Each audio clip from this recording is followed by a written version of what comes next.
Hey, 5 quick tips for your rainy day camping adventures. So welcome again to Adventures and Pop-Ups. This is the place you come for tips and tricks, hacks and mods to make your camping adventures more awesome, more amazing, more fun. But rainy days can be a real downer, right, honey? Yes, they can. Especially when you got 6 people inside a pop-up camper with no slide out. Yeah, that's what made us actually want to upgrade to a slide out. Shout out to the slide outs. We have some quick tips for you today to talk about rainy day camping. So, what's number 1? So, number 1, I would say tuck in and put away everything you don't want to get soaked. So, gather up, clean up the campsite, pack it in to the van, the truck. Or just under the bunk ends. We tuck our camp chairs under the bunk ends, things like that you can just tuck it away, pull it right back out when it's done raining. Yep, most stuff will be fine under the bunk ends. It might get a little damp or a little bit wet, but usually that'll be okay. Shoes, bring in your shoe bin. Yep. Or have it under the middle of your camper, not on the bunk end. Yeah, sometimes we just kick the shoe bin. It's just a basket, and we'll push it under the camper so that it doesn't get rained on. Number 2, you want to ventilate. If you have a lot of rain and a lot of crazy humidity, crack a couple corners of the windows. You're not going to get your camper soaked, and it's going to help it just not be as nasty and muggy. And if you got air conditioner, run the air conditioning and dry it out. Also, on that note of ventilation, watch for any leaks. If you just got this pop-up camper, or just in general, be mindful. If we get a good rainstorm, I'm like, oh good, let's make sure we don't have any leaks. Or if your canvas is getting soaked, and it's dripping inside, that's an indication that you want to do, it's actually pouring right now, that's great. That's an indication that you want, not while it's wet, do some waterproofing spray so that you'll be more ready for next time. Oh, right. Yes. Clean and then waterproof. Yes, clean and waterproof. Number 3, keep towels and ponchos available. Towels and ponchos. Towels and ponchos. Have you some? I don't know if we've ever really worn our ponchos. I think maybe once we had to set up in the rain or something. Yeah. We just keep them under our sink. That's not good for setup. You want to have it somewhere handy. But if you know it's going to be possibly raining, have some cheap Dollar Tree ponchos. Put it in your hiking sack or whatever, just in case.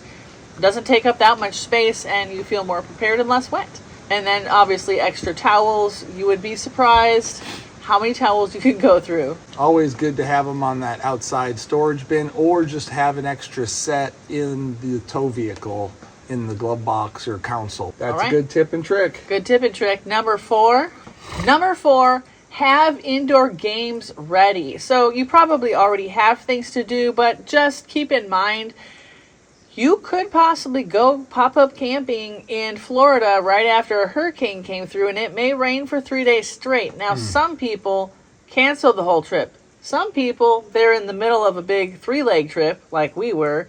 So we just had to make the best of our time. So make sure you've got interesting games. I like to change the games out. Portable ones, card games, small board games, puzzles. We don't do a whole lot of puzzles, but maybe you guys do. Examples? Mancala. Yeah, we do like Mancala. Mancala or Mancala? I don't know. What about chess? Who likes checkers? What are your favorite board games or family games to have inside your camping adventures? Drop a comment. By the way, this is not a board game, but our family has been loving to play Imposter. Shout out to anybody who knows what that is. You can look it up on your phone. Not a fan. You're not a fan? Not really. It's just kind of a fun group game, guessing game type of a thing. And yeah, it's a lot of fun. Okay. Especially for teenagers, I'd say. I had fun for a few minutes. It's especially fun for teenagers. Right. Number 5, have some great outing events, indoor outing events planned, like aquariums or museums, different things you can do. Nature center. Or, you could just go to a movie. Yeah. Something, anything. A library, anything. You could do anything you want. That's what the chicken said. Yeah, definitely have stuff in your back pocket. Keep an eye on the forecast. I don't know if we said that already. That's just a big overall thing that you've learned if you're a camper. Yeah. Keep an eye on that forecast, because actually This isn't in our 5 tips or whatever, but we've cut a trip short before because we looked at the forecast and the entire last day was supposed to be torrential downpour. And we were like, I think we've had our fun. Let's go home before it gets nasty. And we did, and we watched the weather on the way home, and we were like, whew, I'm so glad we left. Dodged a bullet. Also, we've been caught in the rain packing up because we did not watch the forecast. Those are some of our best memories. It is a good memory.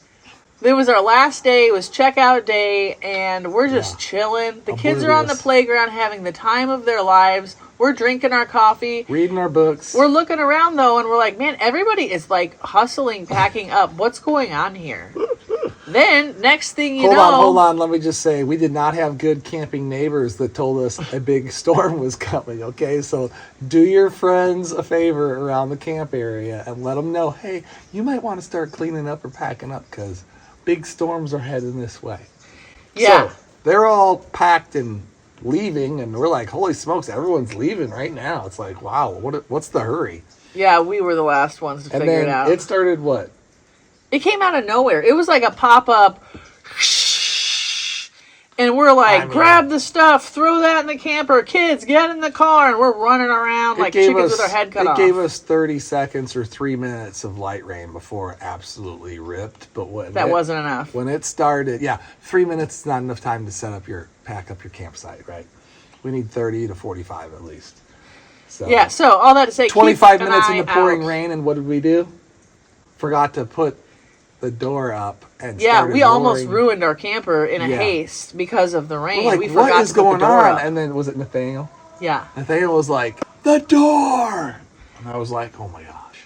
Yeah, we were trying to put the lid down without the door up, and you're not supposed to do that, in case you knew. The roof was like, yeah, that was kind of scary. Wow. So another helpful tip is don't put your camper up with the latches latched, and don't put the camper down with the door still in. All right, follow us for more camping tips. This has been 5 quick tips for camping in the rain. Hey, where are you guys watching from? What is your experience, and what are your best tips? I would love to hear them. What games do you play? Do you just embrace the wetness and run out in the rain, have a great time, and go take a shower? That is an option. We like to stay dry, mostly.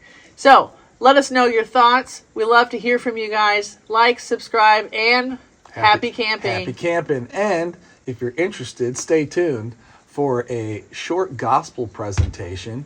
Jesus said in John 3:3, you must be born again. Verily, verily, he says, truly, truly, I say to you, no one can see that or enter the kingdom of God unless they're born again.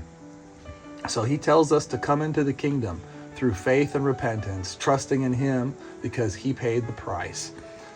John 5:24 says that whoever believes in him will not be condemned, but has crossed over from spiritual death to spiritual life. That's John 5:24. Also, John 10:10 says that the enemy, the devil, is a thief, and he comes to steal, kill, and destroy. But Jesus says, I have come that you may have life, and life to the full. Does that sound good? And in case that wasn't enough, the next chapter, Jesus says, I am not only life, I am the resurrection and the life. John 11:25. Then in John 14:6, he says, I'm the way, the truth, and the life. No one can come to me no one can come to God except through me. That's what Jesus says. So he's either a liar, he's either a lunatic, or he is who he said he is, and he is Lord of all. Every knee shall bow, every tongue shall confess to the glory of God that he is Christ. He is the Son of the living God. He is the Savior of all men, but especially to those who believe. So he's coming again, but he's not going to bear sin. He already did that once for all. He's coming again to bring salvation to those who are waiting for him. So I ask everybody everywhere, are you eagerly expecting and waiting for his return? If not, drop a comment, send us a note. Let us know we should be praying for you, and let us know if you made a decision to trust in Christ or if you're recommitting your life. We want to hear about it. We want to rejoice with you. All of heaven rejoices when one turns to the Lord and turns away from their sin. So trust in the Savior. Believe on him, and you shall see the glory of God. Believe and obey the gospel. Be blessed in Jesus' name.